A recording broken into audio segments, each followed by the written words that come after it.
Hi YouTube, and this is JTrain997, and I'm back this time with my review of the DC Universe Classics Wave 20, the final wave, Figure 2, and this is of course Dove. Of course, get a good look at her here in the packaging. Dove comes with no accessories with the exception of the lower torso of Necron.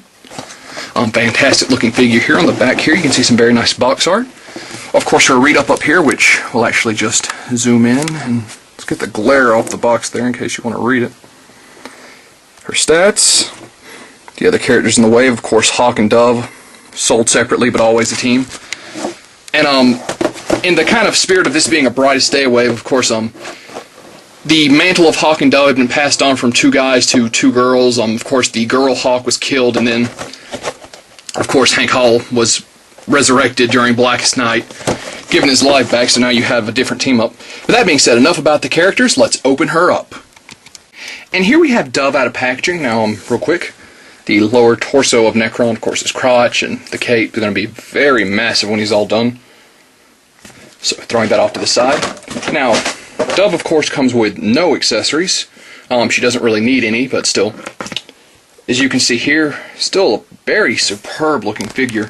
They've done a fantastic job of her sculpt. Very nice on the mask. I think they got a really good shade of blue for her outfit. What most impresses me on the sculpt, though, is how they've done her ponytail. A very nice silvery white for her hair, comes all the way down. So, just, great job on the detail. Now, as far as her articulation, her head does a full 360 despite her hair, some slight up and down.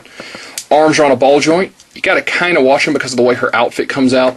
But still possible to do a full 360 out, spin at the bicep, single joint at the elbow. Spins at the wrist with no hinge. Of course, there is a ab crunch joint, but it's very slight movement. Legs, of course, go forward, no real back in them. Go out, spin at the quadricep, single joint at the knee, and have an ankle joint. Also, 360 at the waist.